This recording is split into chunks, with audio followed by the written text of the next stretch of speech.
Alors bonjour à tous et bienvenue dans cette vidéo où je vais essayer de vous faire comprendre un petit peu comment bien rédiger une démonstration en mathématiques. Donc qu'est-ce que c'est qu'une démonstration en mathématiques?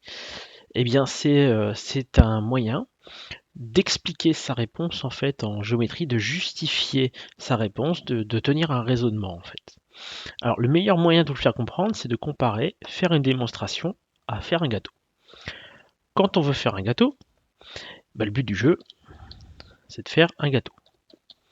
Donc, le but, avoir notre gâteau. Qu'est-ce qu'il faut pour faire un gâteau? Eh bien, vous avez besoin des ingrédients et des ustensiles de cuisine. Et ce qui permet donc de passer des ingrédients et ustensiles au gâteau, eh bien, c'est la recette. Voilà. Donc la recette fait le lien entre les ingrédients, les ustensiles et le gâteau. Eh bien, la démonstration, c'est exactement pareil.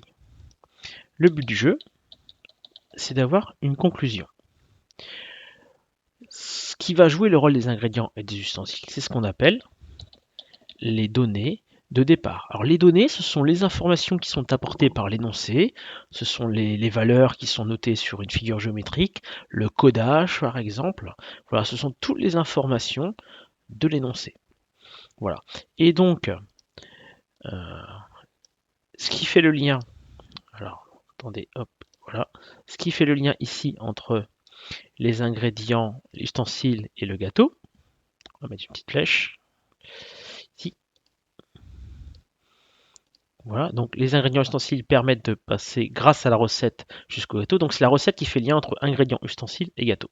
Et donc de la même manière, ce qui permet de faire ça pour la démonstration, eh bien ce qui va remplacer la recette, c'est une propriété.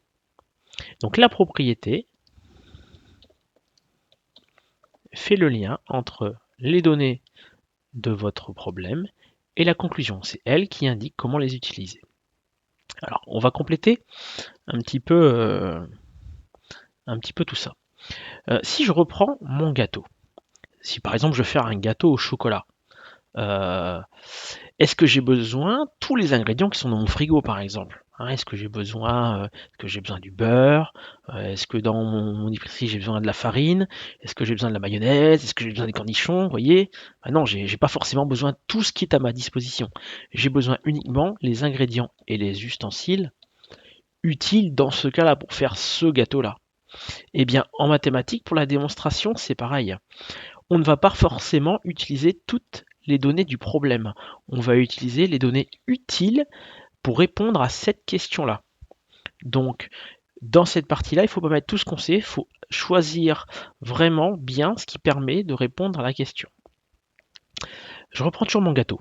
Si je ne connais pas bien ma recette, si je la connais à moitié par exemple, si j'ai un doute sur les quantités, ou sur le temps de cuisson, sur la température. Est-ce que je vais faire le meilleur gâteau possible? Eh bien, bien sûr que non. Eh bien, la propriété, c'est exactement pareil. Si vous ne la connaissez pas par cœur, si vous ne la connaissez qu'à moitié, si vous avez un doute sur les mots, eh bien, votre démonstration ne sera pas correcte en totalité, ce ne sera pas la meilleure démonstration possible. Donc voilà pourquoi vous, de votre côté, vous devez connaître par cœur les propriétés de votre cahier de cours. Et c'est elles qui vous permettront de choisir correctement les données utiles. Voilà. J'y reviendrai dans un exemple commenté d'un exercice pour bien vous réexpliquer la transition. Alors, comment s'y retrouver aussi au niveau du vocabulaire? Alors, au niveau des données utiles, souvent, on va mettre je sais que devant. Donc, on met je sais que, et juste derrière, on va écrire les données utiles au problème. Juste devant la propriété, on va écrire le mot or, puis on va citer la propriété qui sert dans ce cas-là, dans cette question-là. Et enfin, pour terminer, au niveau de la conclusion, on va mettre le mot donc avant la conclusion. Tout ça, ces trois expressions, ça s'appelle des liens logiques, ça permet de structurer sa démonstration et ça permet de s'y retrouver. Voilà, donc voilà un petit peu pour la logique, le principe général. Donc j'espère que cette vidéo vous permet de mieux comprendre ce que c'est qu'une démonstration, sa structure, et que vous avez compris que vraiment, les données utiles et la propriété, c'est très important. Vous voyez que la propriété, c'est l'élément central de la démonstration. Donc voilà pourquoi il faut bien les apprendre. Alors, une petite blague pour ceux qui ont eu la patience peut-être de m'écouter jusqu'au bout. Donc c'est un couple qui se balade sur les Champs-Élysées et tout à coup la femme s'arrête net devant une vitrine. Elle est émerveillée par une superbe robe et elle le fait bien comprendre à son mari. Celui-ci demande gentiment: «Elle te plaît cette robe?» «Oh oui, elle est magnifique.» Et le mari qui répond: «Bah, si tu veux demain on revient et tu pourras encore la regarder. Voilà, passez une bonne journée.»